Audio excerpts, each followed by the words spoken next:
नाशिक महानगरपालिकेची महासभा हे महापौर हिमगौरी आडके आहेर यांच्या अध्यक्षतेखाली तर मनपा आयुक्त मनीषा खत्री यांच्या उपस्थितीत संपन्न झाली। यावेळी विविध महत्त्वाच्या विषयांवर चर्चा करण्यात आली। महासभेत शहरातील विकास कामं, रस्ते, खड्डे, पाणी पुरवठा, स्वच्छता तसंच नागरिकांच्या विविध समस्यांवर नगरसेवकांनी प्रशासनाचं लक्ष वेधलंय।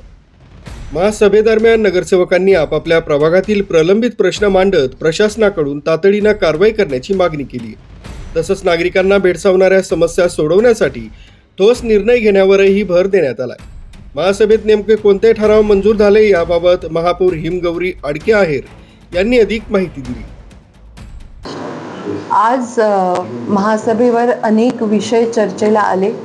विकास कामांचे सर्व विषय जे आहेत ते आपण मंजूरच केले, पण प्रामुख्याने जे विषय आले त्यामध्ये सर्वात आधी ड्रेनेज विषयावरती आणि गोठेधारक जे आहे त्यांची एक बैठक घेऊन हे गोठेधारकांना जे STP लावणं गरजेचे आहे त्याबद्दल प्रशासनाला निर्देशित करण्यात आलं। त्याचबरोबर ड्रेनेजची ही जी व्यवस्था आहे त्याच्यात मल जो आहे तो काढला जातो जेटने आणि नंतर तो उचलला जात नाही अशी तक्रार लोकप्रतिनिधींनी केली होती। तर यापुढे ड्रेनेज उचललं नाही गेलं आठवडाभरात जे काही मल काढलेला आहे तर त्यांना दंडात्मक कारवाईला सामोरं जावं लागेल। त्याच पद्धतीने सगळ्यात मोठा विषय म्हणजे गावठाणाचा आहे की नाशिकची ओळख जी आहे ती गावठाणाने आहे आणि गावठाणाचा जर आपल्याला विकास करायचा असेल तर तिथे नक्कीच आपल्याला चांगले पावलं उचलावे लागतील। आपल्याला माहिती आहे की येणाऱ्या सिंहस्थ कुंभमेळ्यामध्ये गावठाणाचा कायापालट आता आपण करतो आहे, त्याच्यामध्ये रामकालपत आणि अनेक असे प्रोजेक्ट्स आहे, पण ते होत असताना नागरिकांना देखील दिलासा देणं ही प्रामुख्याने महानगरपालिकेची भूमिका आहे आणि त्यासाठी गावठाणासाठी FSI साठी आणि हेरिटेज दर्जा मिळवण्यासाठी आम्ही शासनाकडे प्रस्ताव पाठवण्याचा निर्देशित केलेला आहे। त्याच पद्धतीने प्रभाग क्रमांक 27 मध्ये अंबडमध्ये ज्या शेतकऱ्यांनी जमिनी दिलेल्या आहेत, जागा दिल्या आणि नंतर ती जमीन सुपीक राहिली नाही, त्याच्यात पीक येत नाही म्हणून त्यांनी शेड बांधले, त्यांना टॅक्सेशनचा भुर्दंड पडला आहे। त्याकरता एक शिथिलता किंवा रेग्युलरायझेशन व्हावं त्याकरता शासनाकडे आम्ही मागणी करणार आहे व त्याचा देखील डेव्हलपमेंट प्लॅन हा कशा पद्धतीने तयार करता येईल यावरती शासनाकडे प्रस्ताव पाठवणार आहोत। त्याच पद्धतीने आपल्याला माहिती आहे की गेल्या कुंभकाळात 2002 असेल 2014 असेल यामध्ये अनेक शेतकऱ्यांनी त्यांच्या जमिनी दिल्या आहेत आणि त्या जमिनींचा आपण परतावा केला नाहीये। तर ह्या संदर्भात आपण प्रशासनाला आदेशित केलंय की आपण वाटाघाटी पद्धतीने नेगोशिएशन पद्धतीने ह्या शेतकऱ्यांना त्यांचा मोबदला मिळवून द्यावा, कारण अनेक वर्षांपासून हे खरं तर शेतकरी जे आहेत ते वाट बघता आहेत, त्यांना कोणत्याही प्रकारचा मोबदला अजून मिळालेला नाहीये आणि म्हणून प्रशासनाने त्यांना वाटाघाटीमध्ये हे मिळवून द्यावं असं आदेशित केलेलं आहे। त्यानंतर आपण जे PPP तत्वावरती टॉयलेट्स करायचा एक DPR तातडीने सादर करायला लावलाय, लोकेशन्स फायनल करून आणि आता येणाऱ्या कुंभमध्ये आणि शाळेत सुद्धा शौचालयांची जी कमतरता आहे ती भासते आहे आणि स्वच्छ शौचालय मिळणं ही सगळ्यांची गरज आहे। त्याकरता प्रामुख्याने तातडीने हे PPPचे आपण टॉयलेट्स प्रपोज करतो आहे आणि येत्या त्याला आपण अप्रूव्हल देखील देणार आहोत।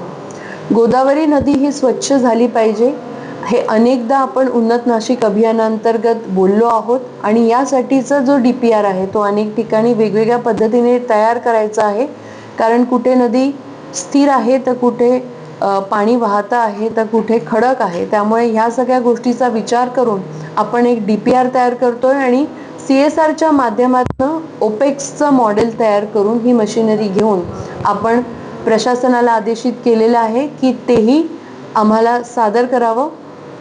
या महासभेमध्ये एक प्रामुख्याने जो सगळ्यांचा मुद्दा होता तो म्हणजे पाण्याचा होता आणि पाण्याच्या विषयावरती सर्व जे कॉन्ट्रॅक्टर्स आहेत त्यांच्याकडनं काही हलगर्जीपणा होतो आहे आणि म्हणून तिथे जे पाणी वाया जातं त्याच्यावरती पेनल्टी तर आहेच, पण टँकरचं प्रोव्हिजन देखील हे आता कॉन्ट्रॅक्टरनी करायचं आहे। मग ते विकत घेऊन असेल किंवा महानगरपालिकेचे टँकर आता कमी पडत असतील तर कॉन्ट्रॅक्टरनी 1 तासाच्या आतमध्ये हे टँकर त्या संबंधित लोकप्रतिनिधींना जिथे जिथे पाणी पुरवठा बंद आहे तिथे पुरवायचे आहेत असे निर्देश देण्यात आले आहे. त्याचबरोबर आपण अनेक विषयांमध्ये बोललो आहोत की आपल्याला कोळमीस असेल किंवा रस्त्यावरची खडी मुरुम जी लागणार आहे, येणाऱ्या गणेशोत्सवाच्या निमित्ताने सगळ्या गणपती मंडळांची एक बैठक बोलवून त्यांना जे जे काही लागणार आहे, खडी असेल मुरुम असेल, त्याची एक बैठकीत एक आढावा घ्यावा व त्याच पद्धतीने येणारा गणेशोत्सव हा निर्विघ्न पार पडावा यासाठी आपण जी काही सेफ्टी नॉर्म्स फॉलो करायचे आहेत आणि जे काही निर्देश प्रशासनाला द्यायचे असतील ते त्या त्या पद्धतीने होणार आहेत.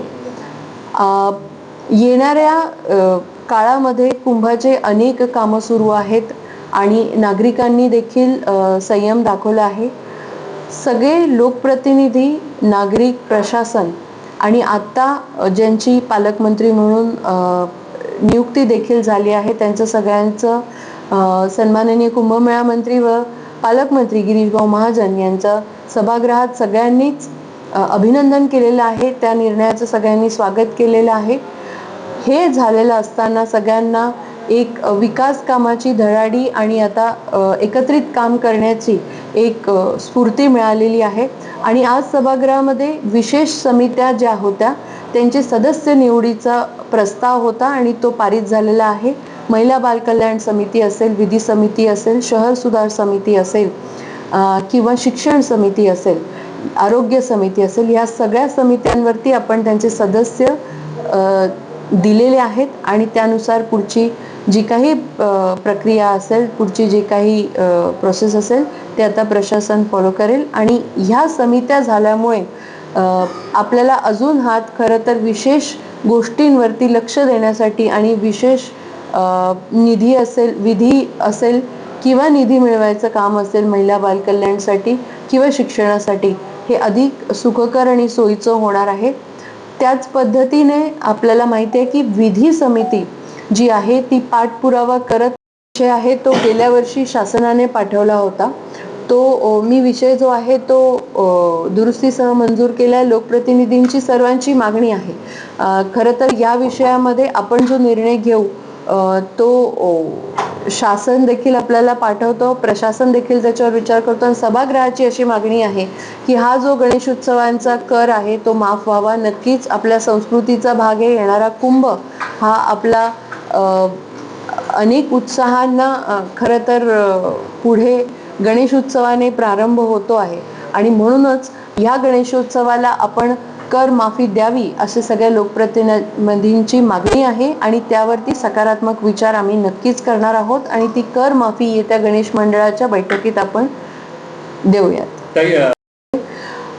अनेक वर्षापासूनची ही मागणी होती की आपले जे विधी समितीचे एम्पॅनल्ड वकील आहेत त्यांना बदलण्याची किंवा त्यांचं परफॉर्मन्स असेसमेंट करण्याची गरज आहे आणि त्या भूमिकेशी संलग्न म्हणून आपण एक नवीन एम्पॅनलमेंट घोषित करतो आहे ज्याच्यामध्ये परफॉर्मन्स बेस्ड लॉयर्स आपण घेणार आहोत, ज्यामध्ये सिनियर काउन्सिल देखील आपल्याला लागणार आहेत अनुभवी. त्याचबरोबर आपल्याला लॉ ऑफिसर तातडीने भरावा असे निर्देश प्रशासनाला दिले गेले आहेत.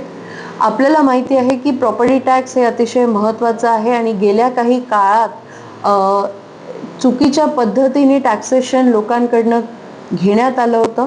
त्याचा उहापोह काही 2 महिन्याच्या पूर्वीच्या महासभेत दिला गेला होता आणि आता त्याचं पुन्हा डिटेल्स आल्यानंतर आपण आता अशी तयारी दाखवलेली आहे की 2022 सालापासून जे काही इथे प्रॉपर्टी टॅक्समध्ये अनेकांनी महानगरपालिका किंवा बँकेचे नाव वापरून टॅक्सेशन घेतले आणि रिसिट्स गोळा केल्या, त्यांच्यावरती एक कमिटी स्थापन होऊन त्यांची एन्क्वायरी होऊन त्यांना सस्पेन्शन ऑर्डर देखील मिळावे व त्यांच्यावर FIR देखील दाखल व्हावे अशा प्रकारचे निर्देश प्रशासनाला देण्यात आले आहेत.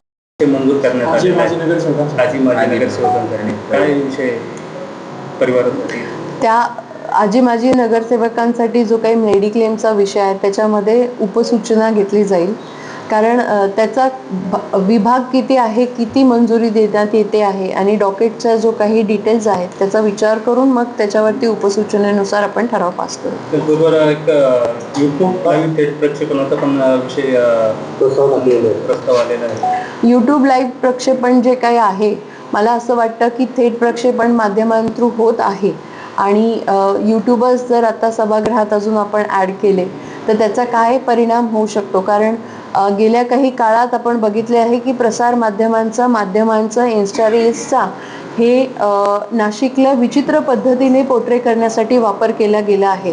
त्यामुळे त्या प्रस्तावाबाबत कशा पद्धतीने विचार करायचा आहे याच्यात उपसूचना घेतली जाईल आणि मगच ते निर्देश दिले जातील.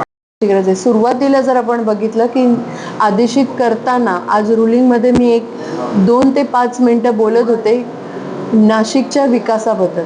तर आपल्याला हे लक्षात आलं पाहिजे की हा जो काळ गेला आहे याच्यामध्ये विकासाला कुठेतरी एक थांबा मिळाला होता असं मला वाटतं, की ज्यामध्ये आपण डिस्कस केलं आहे की कोरोनाचे 2 वर्ष आणि 4 वर्ष प्रशासकीय काळामध्ये गल्लीबोळात कामं झाली नाही आणि त्यामुळेच ही जी ओरड आहे. कारण आपण बघितलं की गेल्या वर्षी दीर्घकाळ पाऊस झालेला आहे आणि ह्या वर्षी छोट्या प्रमाणात मोठा पाऊस झालेला आहे आणि त्याचाच एक सारीपाट म्हणून आपण जर बघितलं तर सगळाच क्रम जो आहे त्यामध्ये असं दिसतंय की लोकसंख्या वाढलेली आहे, त्यानुसार आपल्याला प्रोव्हिजन्स करायचे आहेत. मग ते STPचे असतील, रस्त्यांचे असतील, पाणी पुरवठ्याचे असतील आणि ही सगळी कामं एकत्रित आहे. कारण येणाऱ्या भाविकांचा देखील कुंभाच्या दरम्यान आपण विचार करतो आणि त्यांना देखील ह्या सोयीसुविधा ज्या आहेत ड्रेनेज रिलेटेड, पाण्या रिलेटेड आणि रस्त्यां रिलेटेड ह्या लागणार आहेत. तर हा नुसता जे कामाचा आत्ता आपल्याला सगळीकडे शहरामध्ये दिसतंय तो फक्त आणि फक्त कुंभाच्यासाठी नाही केलेला गेला. तो शाश्वत विकासासाठी आपल्याला पुढच्या 15 ते 20 वर्ष ही जी सुविधा आहे, हा जो निधी आहे कुंभाचा, तो नाशिक शहराच्या विकासासाठी आहे. हा फक्त लिमिटेड कुंभाच्या नियोजनासाठी नाही आहे. एवढं सगळ्यांनी लक्षात घेतलं पाहिजे आणि कुठलाही बदल होत असताना प्रामुख्याने त्याला आधी रेजिस्टन्स येतो. ही मानवी धारणा आहे, हा मानवी स्वभाव आहे आणि हा जो रेजिस्टन्स आहे तो काही काळ आपण बघणार आहोत. अनेक असे गोष्टी होतील. आता मेंटेनन्स आहे. मेंटेनन्स आपण कशाला म्हणतो की दरवेळेस काही काळानंतर ती गोष्ट पुन्हा करावी लागते. त्यामुळे महापौर उपमहापौर सहाय्यता निधी जो आहे तो आपण बघितला असेल की मी सांगितलं होतं की आपल्याला तो विषय स्टँडिंगकडून मंजूर घ्यायचा आहे. हे जे आलेलं आहे हा ठराव आहे, हा अशासकीय पद्धतीचा आपण तो करू शकतो आणि त्याच्यावरती नंतर प्रशासन कारवाई करू शकते.